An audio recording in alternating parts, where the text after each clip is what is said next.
guest speaker, Lynne Morrison.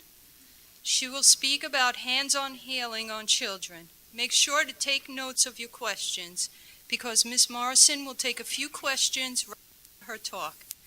Take a look at the medium kit and pen for your notes.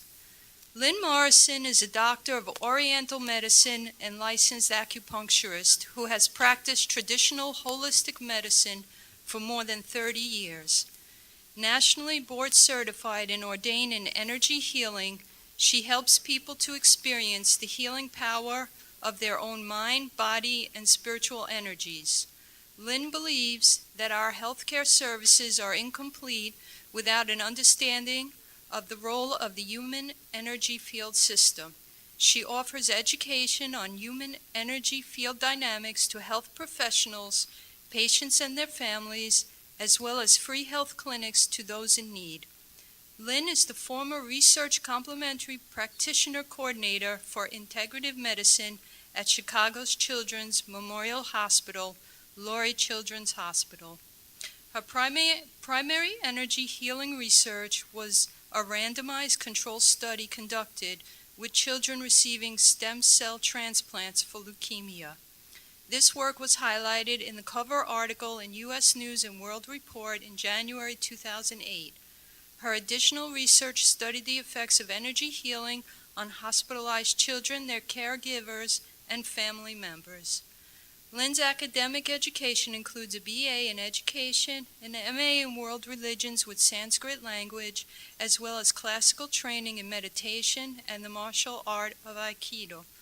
Lynne's private practice in Boca Raton, Florida focuses on resolving pain, chronic, and complex health issues for adults and children. We welcome Lynne.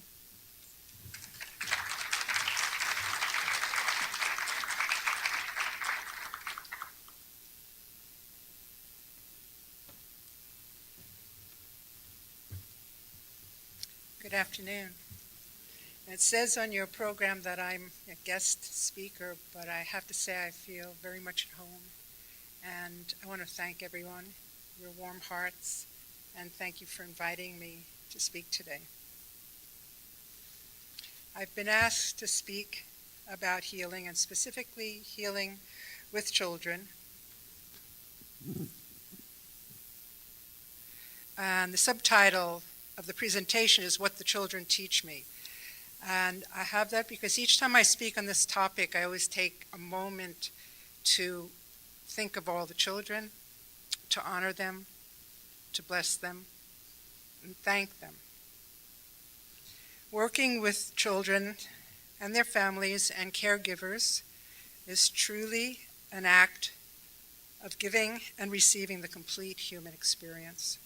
And what I mean by this is experiencing the flow of physicality, emotions, intellect, instinct, energy, and spirit. I previously spoke on this subject at the American Spiritist Medical Symposium in Washington, D.C., and I focused on the human energy system and how it works with us during healing processes. So today I would like to take that deeper and move deeper into the connections between people and the hope and the strength which we offer to each other, which becomes apparent in the condensed experience of illness and healing. In the worldwide practice of spiritual healing or energy healing, there are many varieties. But one thing that runs through is an agreement that there is a movement of energy, a transmission of energy, a fluidity in the energy. I think we all share that. Running in and out?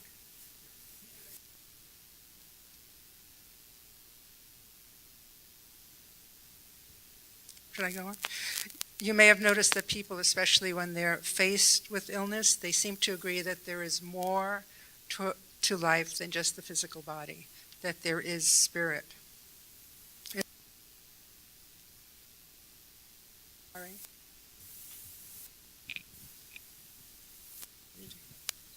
Okay.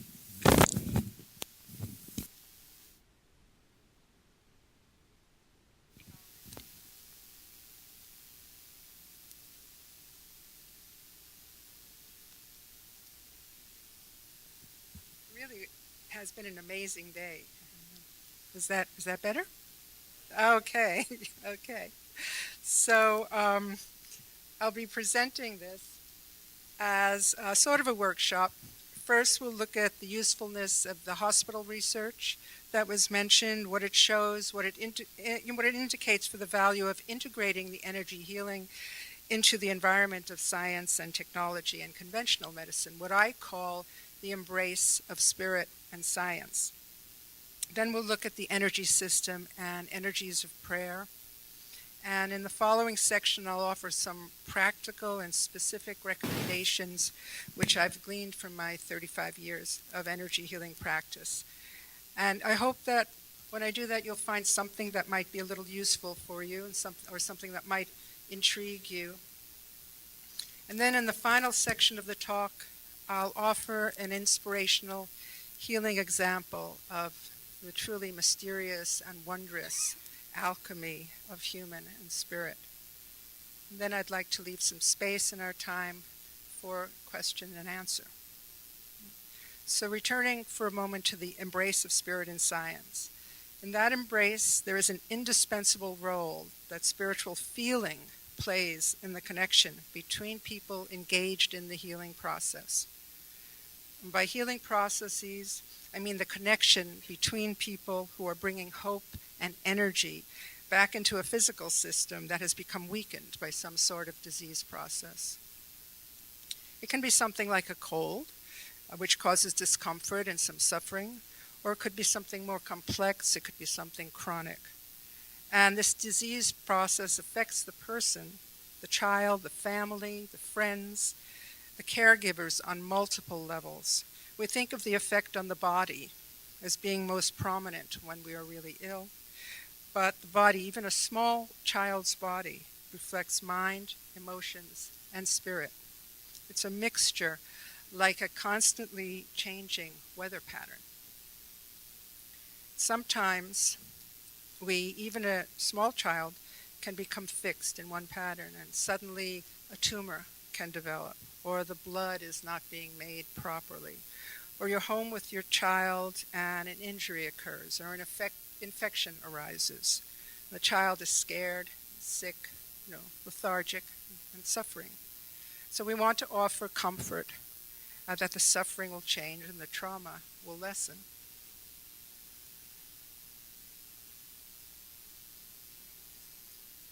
This is a poster which summarizes the research project in energy healing undertaken with children and their families at Children's Memorial Hospital, which is now known as Lurie Children's Hospital, here in Chicago.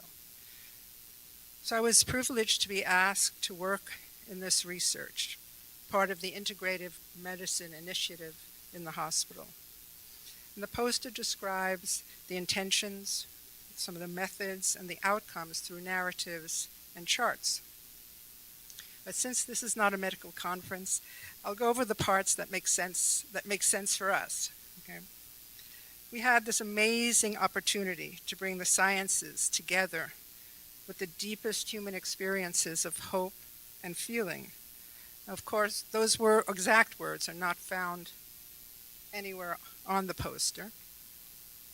But our intention was to show that energy healing could help limit the suffering and speed the recovery of young children who were undergoing stem cell or bone marrow transplant. All of them had acute lymphoblastic leukemia. So they needed to be able to grow healthy cells again.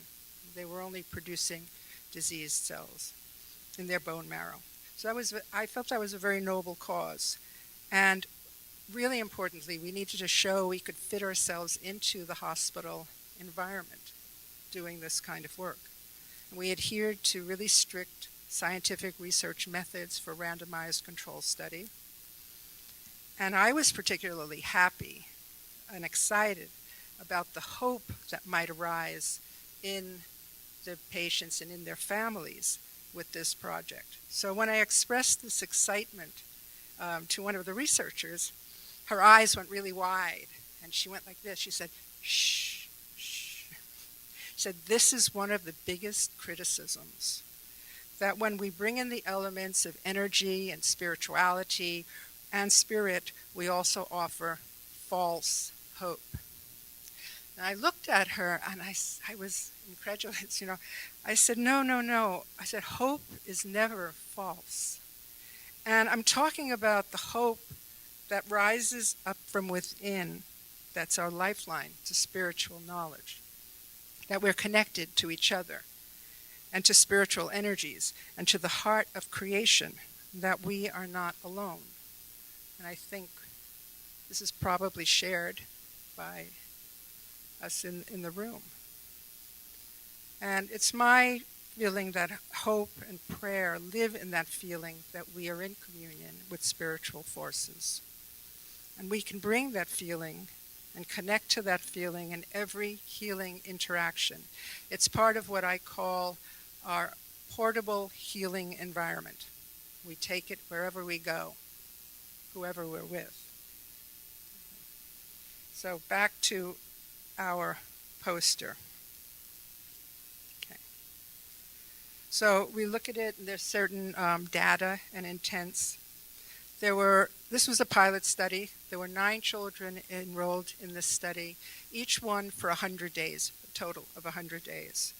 And the results that are shown on that poster was non-significant. There was a reduction, but scientifically a non-significant reduction in days to engraftment that was found in the energy healing group. And an even stronger trend, which was a very nice statement in there, toward a shortened engraftment time. And engraftment is when the new blood cells start to grow in significant numbers for the child. And that was found in the energy healing group when we excluded what's called cord transplant.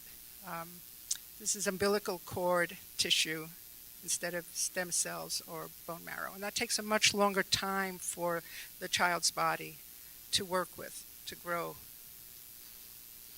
And then it says a larger sample size might yield a significantly shortened time to engraftment in the energy healing group. So that's great. That's what we were hoping. We were hoping that after this pilot study, we would then do a much larger study with a larger group of children. That has not happened yet, due to funds more than anything else. And there were slight decreases in hospital stay that were also observed. Now, if you have ever been in the hospital or had a child in the hospital, you know that even one day, even half a day, even 3 hours of less time in the hospital is significant. Then each time I would do an energy healing treatment, we call them interventions, the parent was given a survey before and after. And the parent was asked to rate the child's pain, discomfort, mood, tension. And then after the treatment, the parent filled out the form. So those ratings were significantly improved in the energy healing group immediately after the sessions. There were a lot of variables just in emotional responses of the families and the children. There were drug sensitivities. There was different variables in physical strength of the children and their ages. One child achieved engraftment and discharge from the hospital in just 10 days, while others had numerous drug side effects and took much longer. But what cannot be measured on here, and this is my main point, what cannot be measured are the dynamics of inner strength and hope which are touched by this work.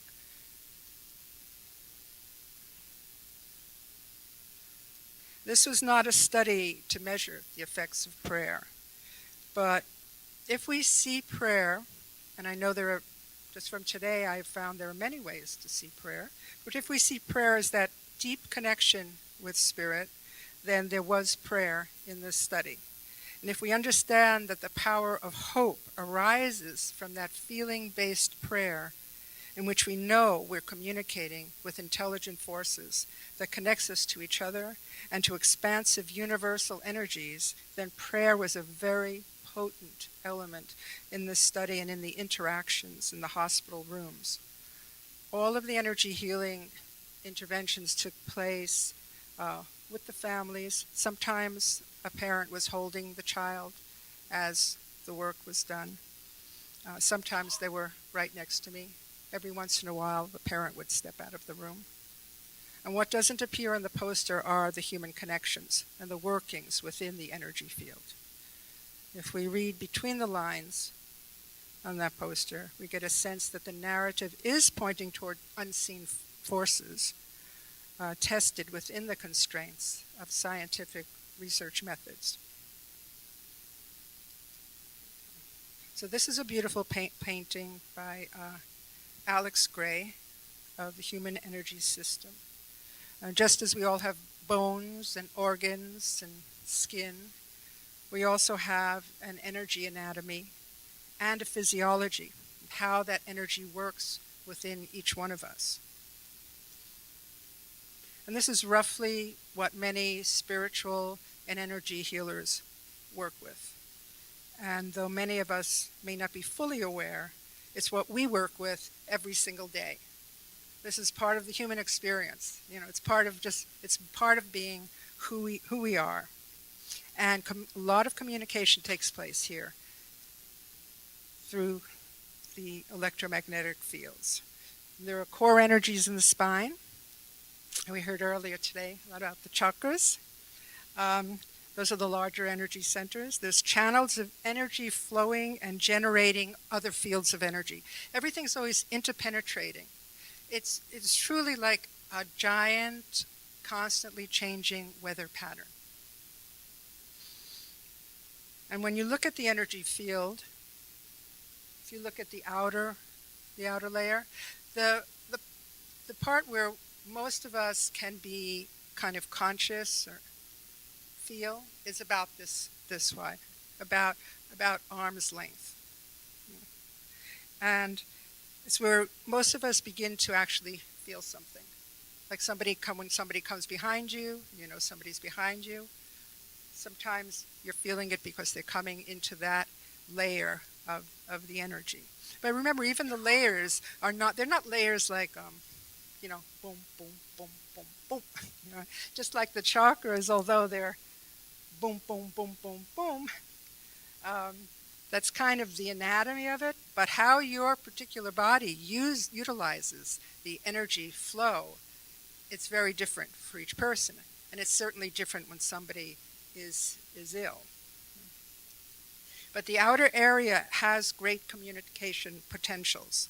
And through practice, it can become like a membrane, like a semi-permeable membrane, where things move through, and we can sense physical, mental, emotional, and spiritual content through that outer membrane. And we can also learn how to kind of control what comes in to here, or what comes through and is dispersed. And it's also possible to learn to extend out. So, like to extend out over people, to learn to, I don't like the word manipulate, but manipulate your own energy field and extending out. So in that way, learning to work with the energies, you can learn through awareness, just simple awareness, to be more of this portable healing environment that I mentioned before. Sometimes I'd have to go into the hospital rooms that literally were maybe just this big.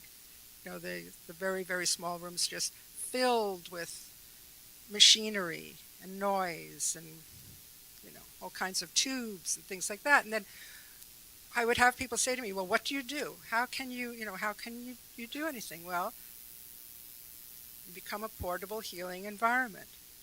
You take your energy field, wherever you go. And right now, we're all sitting within each other's energy fields.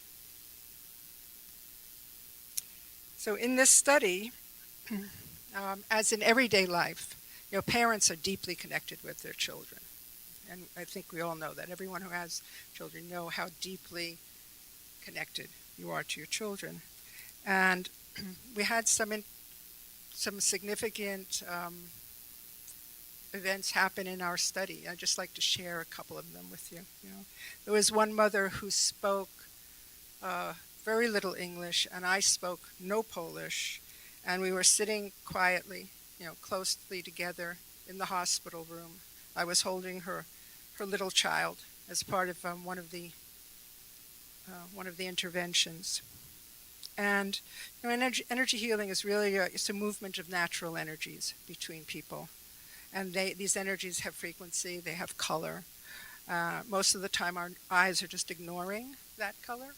It's not that we aren't all capable of some kind of perception. Most of the time we're ignoring that. And we recognize objects, more like a chair, a table. But at that moment, the mother and I were focused on her child, extending energy. And of course, she was extending the deepest feelings toward her child. So as the energy built up, the little child fell asleep. And we were basically like all breathing together. Suddenly, the mom, she grabbed my arm. She literally grabbed it. And she said to me, I see. I said, colors coming down into Benny. That was her little boy. And she was, we were both very, very moved by that and very happy. And her face was really bright. So, why would something like that happen? How would something like that happen? Well, first of all, the mother and I, we were sharing these weather patterns that we were talking about. I had purposely, because I practice it, extended my energy field over the mother and the child. And I watched the mom's breathing first, and I tried to kind of synchronize my breathing with the mom. And then I watched the child. And so we were kind of just all floating together in this energy. And I could feel the intensity of her feeling, like the heart of hope that she had for her child. And the child, of course, was offering his natural spiritual energy. And I think in this mixture, the mom was able to see. She was just able to see what was there. Why was this so significant? I thought about it, and I would guess that in the experience of seeing the unseen, a deep and hopeful feeling came to the surface for her, breaking through all of her distress. And in fact, the energy of that distress turned into more of an energy of hope for her. There was another time in our study, there was a particularly sacred moment after the child had been prepared for a week by undergoing radiation and chemotherapy. The moment came for the infusion of new stem cells into the body. And these were donated cells. They'd be slowly dripped in like a blood transfusion. And the stem cell team, all dressed in white, would enter the room and begin to prepare the child, set up the stem cells. And the immediate family would be in the room. And most of the time they were praying. Now, every family who was enrolled in our study was also offered the choice of what we called an energy attunement at this moment. We explained that we'd like to begin the transplant process in a slightly different way, with the transplant team there and everybody there.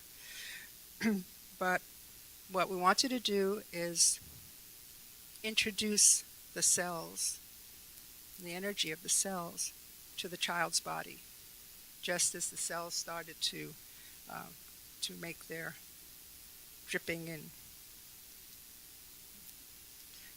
This is one of the slides that's in our protocol.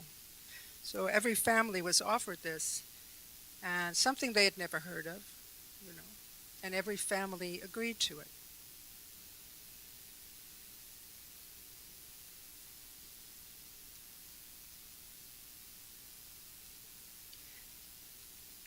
Now, when I look at this, and I know that I'm talking about a research study in a hospital, I know that study has had to touch something very deep in these parents for them to agree to this procedure. There was an understanding that there was more to the process than the mechanical dripping of the cells into the body. Just one more example. This was from the article in the U.S. News and World Report that was mentioned. It's January 21st, 2008. And the picture is of one of the little children that was in the study and his father. And at this time in this picture, the child actually had already been released from the hospital, but would come back for, I forget what it was, once a month visits in one of those very small rooms. So those are my hands. That's the little child, and that's the dad. And the child's name was Mikey. We can use his name because it's not public record, because it's in the article. And they consented to be in the research study. I'm very grateful. Very grateful that they did. Because now I can talk about it more fully, too. But working with Mikey in particular refined my understanding of the sensitivity of a child's energy field. I had worked with children before, but somehow when you're doing research, everything is measured, everything is very condensed, everything is very important, so you watch everything. Mikey could feel me entering the room. And there were easy days, there were difficult days, there were days when the energy was open, the energy was closed. He helped to teach me, remind me that our approach to the natural connections is very, very important, not just for the children, but as human beings. In order to positively affect a child's energy system, it's really the child that needs to give permission for us to come into and close to that child. And so we have to proceed into that environment with great respect. And Mikey really brought that back to me over and over because his parents wanted to be in the study, but they weren't sure because Mikey was a child who just did not let anybody near him. So this was a very difficult process for him. The nurses had to come near him. People had to put things. You can see he still has his entrance for his medication. So it was very difficult. In fact, just before this picture was taken, one of the nurses had to do a procedure, and he was very, very, very upset. So each time I came to see Mikey, it was like starting over again. I had to renew my relationship. On the day that the writer of this magazine article was following me, Mikey really wasn't feeling very well. He was lying in his crib, and his dad had decided to step out of the room, and his stomach really hurt him. And he fussed when I came near. He pulled his legs up to his abdomen to show that he was really in pain. And the writer of this article, one of the senior editors, was standing on the other side of a glass door, watching everything. So I began to breathe and gently, gently, gently allow these outer edges of our fields to touch each other and see what the reaction was. And if Mikey pulled back a little, then I would just pull back a little until we go forward. And it was like a dance, forward and back and forward and back. And then in a few minutes, I was at the crib with my hands on him. And in a few minutes later, he was comfortable and he was asleep. And this photograph, as I said, it was taken after he had already been discharged, but he still needed to come back.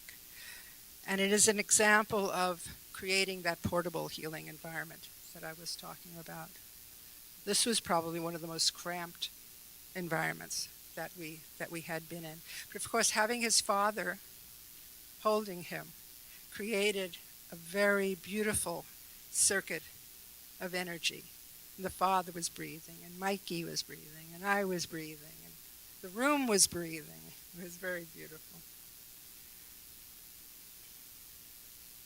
So this is a compilation of what I just said, in case you wanted to just make note of it. And to remember also that an adult's energy field is a lot larger than a child's. It happens between adults also. And it happens when somebody is very ill. Ordinarily, their person's energy field will be smaller when they're ill, closer into the body. So when you enter, your field will be much larger, which in one way is a good thing because your energy will naturally flow. Like water flowing downhill, energy will naturally flow from greater to lesser. For a child can sometimes be overwhelmed. We try to teach this actually to the interns in the hospital because they're in a rush. They have to give a shot. They have to put a needle in. They have to do this. They have to do that. And they just go up to, very well-meaning, good people, very good people. They would go up to the child like, I have to do this. So we talked to them about that, about the energy system a bit. And they were open to it. And from what I have learned, that as you work with this day after day, it starts to become very real, very tangible. So you can start really feeling the energy. You can sense it. And some people have more of a capacity to actually see things.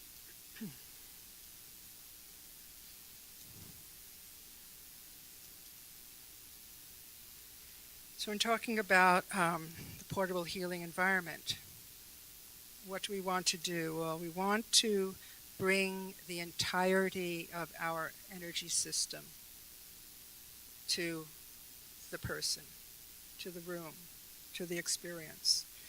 And when we're talking about prayer and feeling, that a lot of that is centered in the heart. There have been a lot of studies done showing that the heart has a rather large energy field that affects other parts of the body. And of course, always working to engage the goodness of everyone around the child or the sick person. So we have ourselves, we have all of our energies, we have the child, we have all of their energies, all the physical, emotional, and mental. And over the years, I found some simple and very effective ways of sharing these energies, using my body and my energies to help create an engaging energetic environment for spirit to move into, and that enlivens the entire field. And the trick is that things have to be practiced. And I've heard that today, actually. Things have to be practiced over and over.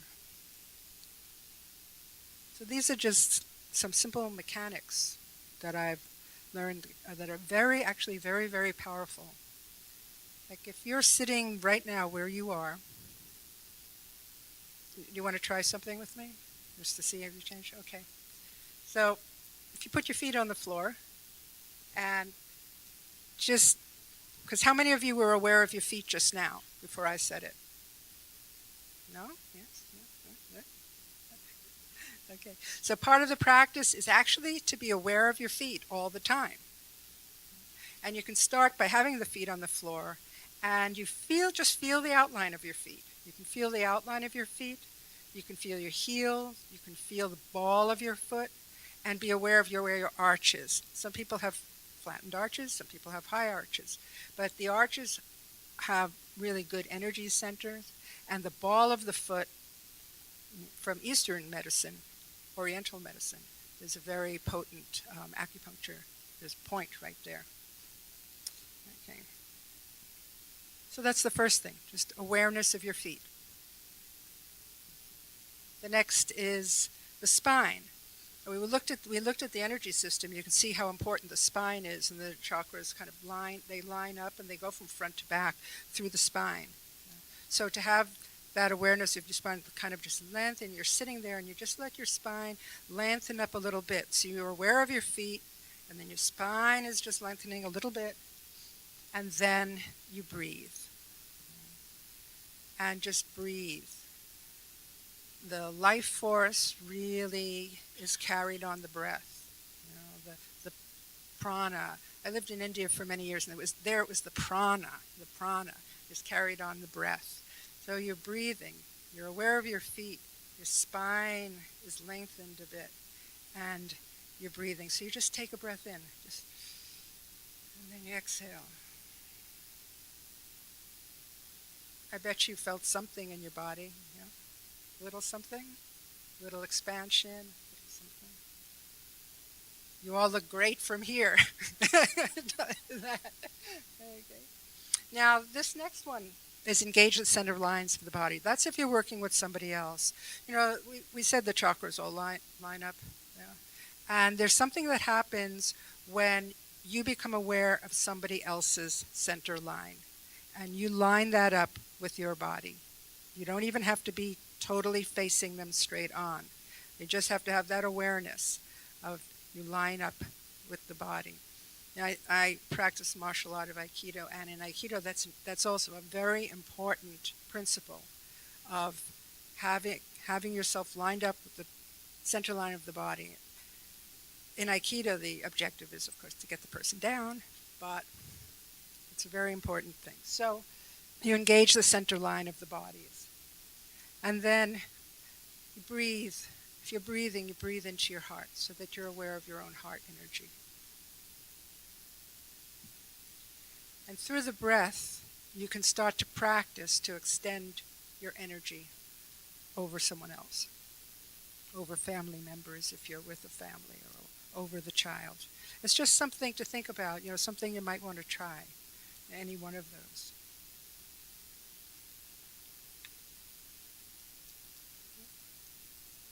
So this is a photograph of myself, and I like to show this photograph because this child is the child who actually inspired the entire research project.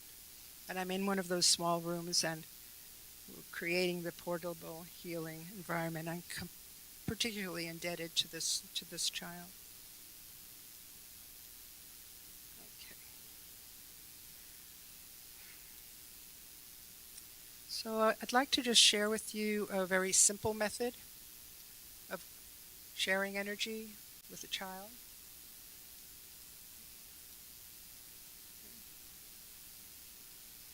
If any of you do body work, this might look familiar to you. It's a hand hold for helping another person to achieve balance. It has the effect of moving the nervous system from a heightened sympathetic mode more into a parasympathetic mode of relaxation. It's very simple. Anybody can do it. And I've added the chakras and showing the energy field and what happens. Because if you sit right behind somebody's head and you have your hands under their head, your heart is very close to the top of their head. And then your field is actually extending over them. This can be done with children, with adults. You can have a child's head in your lap. If you have a very small infant, you can hold the infant toward you, and instead of having your hand under the head, one hand at the base of the skull and another at the diaper area. That's a very beautiful way of balancing the energy on a small child.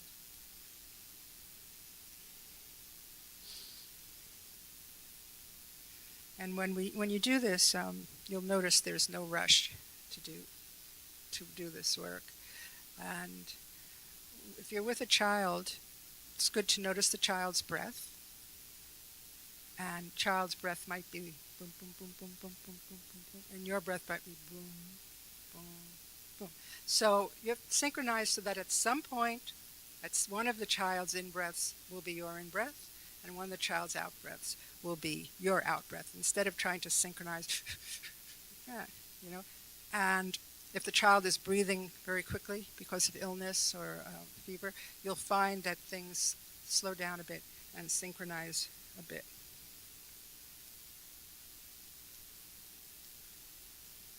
To focus on breathing through the heart center and to understand that there are these energy centers and these energy bodies. So even though you're holding the physical body, you're affecting the spiritual body, the mental body, the emotional body.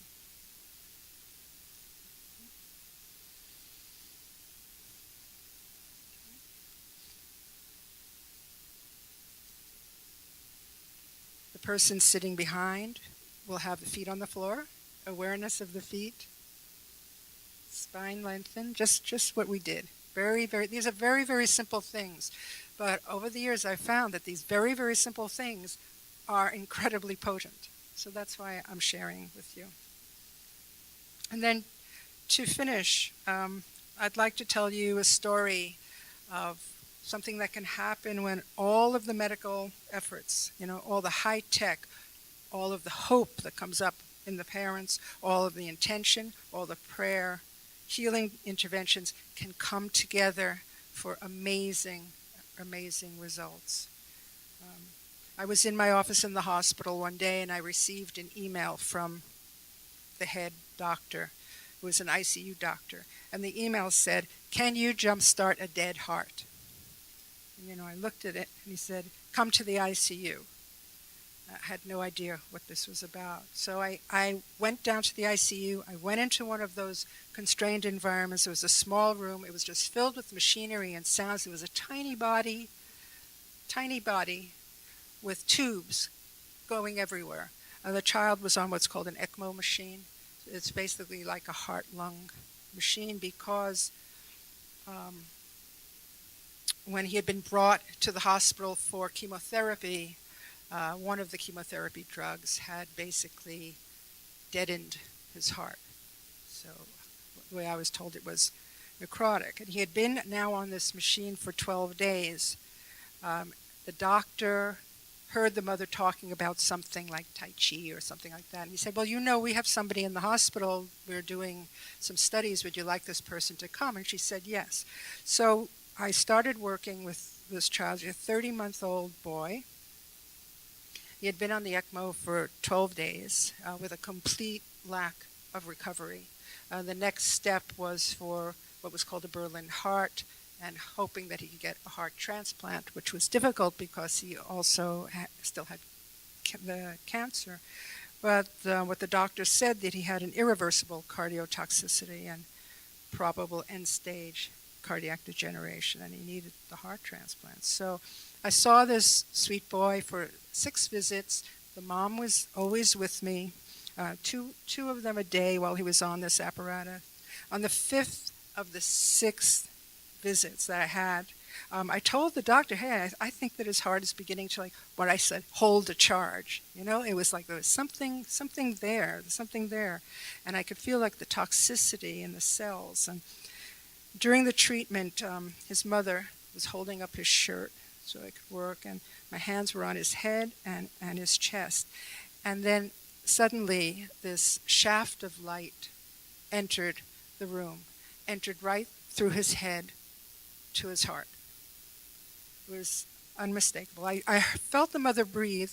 She didn't see anything, but I finished and I left the room. So then I arrived the next day very, very late, and I went to his room, and the room was empty. So I thought the child had died, And then I looked down the hall, and there was the mom. She's like,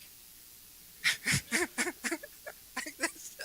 And I go, and she grabs me, and she pulls me into the room, and I walked in, excuse me, and the child was sitting up, no machines, nothing, just a little bit of oxygen in his nose.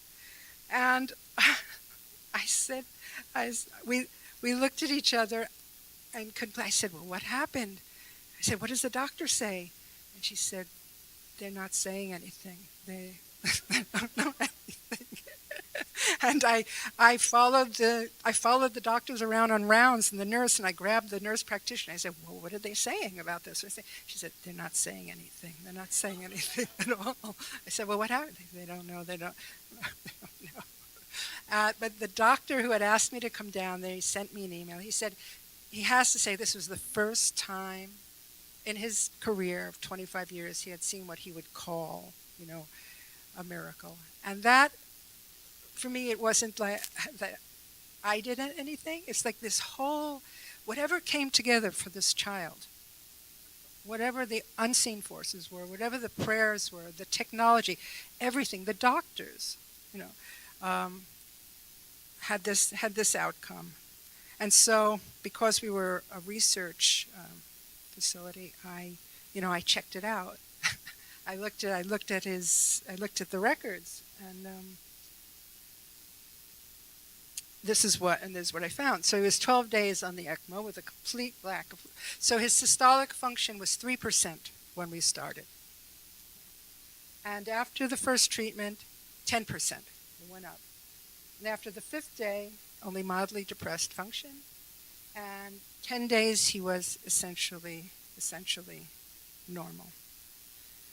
So that's what happens sometimes when these heroic medical efforts, the high tech, everything comes together for amazing results.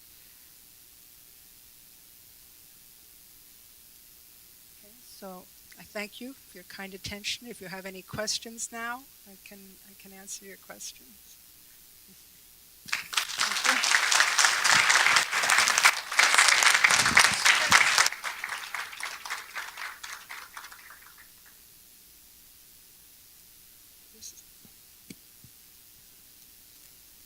Hi.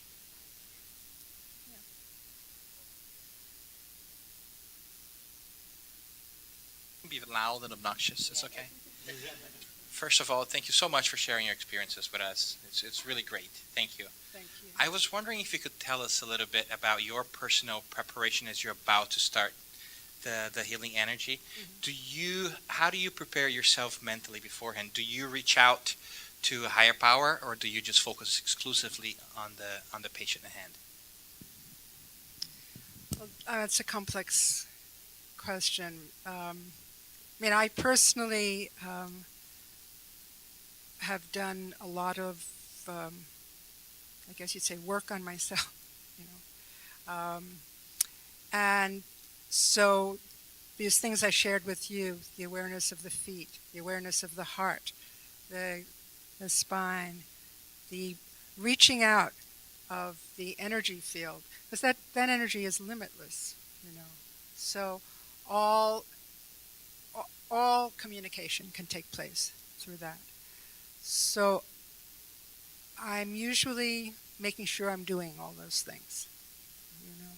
I did not talk because it's almost like I feel you guys are the experts, but certainly I've had many experiences with spiritual guidance, spiritual help, and especially with the children. The children have around them. When you walk into the room, it's palpable. It's just there, and I can get a sense when I would walk into the room with the children. I could get a sense actually of my connection to that child on the spiritual level, whether it was another life, whatever it was. I get a sense of that connection, that this was not a random event happening. So does that answer your question?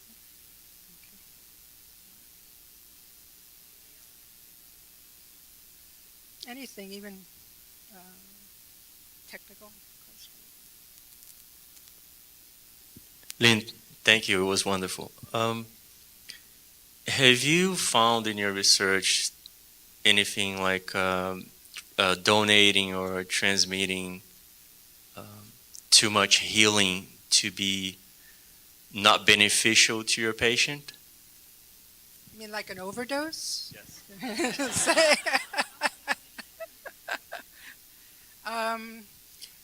Yeah, one must develop sensitivity, definitely.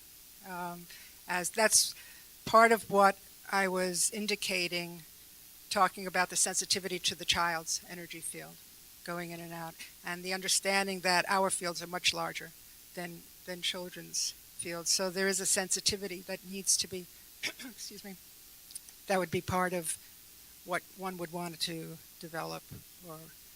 But it's really about shifting your awareness, because if you start shifting your awareness into this understanding that you have this energy field and that it's going to touch other people, then that's a beginning.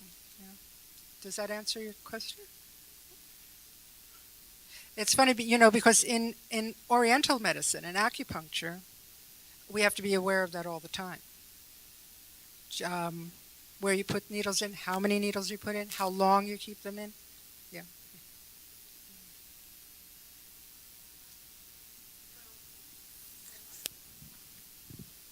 Uh, when you said that when you want to interact with that child, you almost need the permission of the child so that you can interact with their energy. Is this through your physical observation of the child, or that's like a spiritual sense? It becomes the whole ball of wax. It becomes the whole. If your sensitivity is at the point where you can see physical changes, and you can judge by that, then that's how you would do it. If you can sense the energy, that's how you would add that in.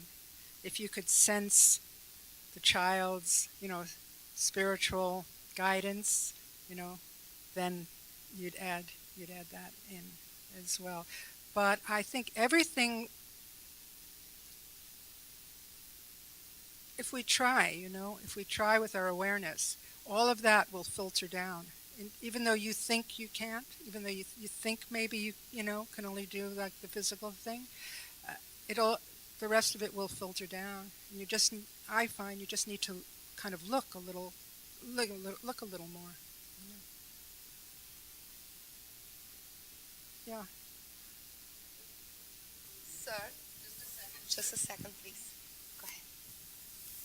I would like to thank you as well. It's been wonderful, your talk. And I would like to ask you if you could share with us, when did you start thinking about healing, a little bit about your background? You want the true story? Yes, please. Okay. I knew nothing about healing. I was a high school teacher, and I wanted to change my profession, and I was in my bedroom in Brooklyn, New York, and I'm thinking, okay, now what am I going to do? And I heard a voice. That's what happened. I heard a voice say, "You're going to do healing with your hands." And I literally, I've never told this publicly ever, but I literally just looked around. I thought something was kidding me, but I never forgot that. I never forgot that. It didn't happen immediately, but that's what turned me toward that. And that's when I started meeting the right people. I met a very wonderful Japanese, acupressure person. And I said, well, maybe I should do acupressure. And she said to me something really significant. She said, just develop the energy. Just develop the energy. And then it'll come. Whatever you're supposed to do will come. So that's what I started doing. That was a long time. I mean, I was about 20-something, 26 or something.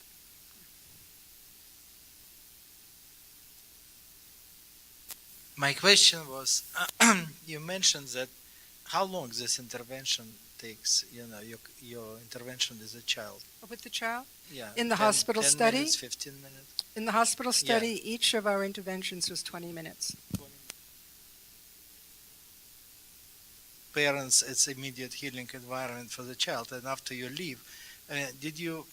We had another study for the parents. I mean, did you personally? Did you feel that you should kind of change a little bit relationship, because parents also stressed out sometimes, and they might provide kind of bad influence to the sick child. So did you include intervention with children as a kind of premedication, spiritual premedication to your intervention, to kind of harmonize the environment in the whole room? Yes, because you will leave and they will handle the child after that. So definitely, as I think I mentioned, I work to harmonize the entire environment with the parent and the child. We actually had another study going at the same time, rating the actual stress of the parents, not of the children, but of the parents, and then they were eligible to receive energy healing treatments outside of the study. Yeah. It turned out, that in that study, the parents rated their stress higher than they rated their children's stress, even though the children were very sick. But the parents' stress, discomfort, pain were higher than what they rated their children. Yeah. Anything else?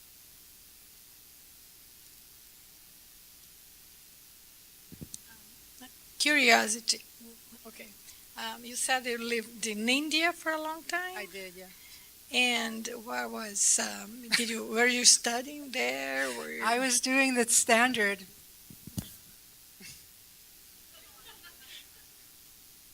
I was sitting on a cushion. Okay.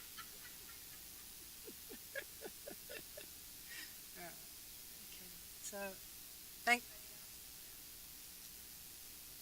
one more?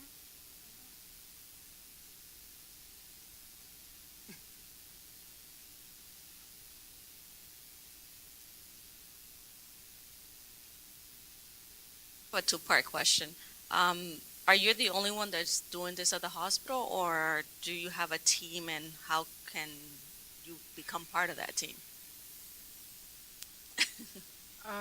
Okay. This study was done 2007 to 2008, and one of the reasons it's not there is because there is no funding. We ran out of funding. It was, though we were all staff members of the hospital, the integrative medicine was funded by a very wonderful family. And when that money, so it's not there now. I actually keep putting it out into the universe that we would like to duplicate, because with research studies you need to duplicate. You need to do them again. You need to do bigger studies. Yeah. Maybe your question will start something. Well, she answered it, because we can't join because there's no other research to it. No, I don't think there's anything going on there. Okay. Thank you.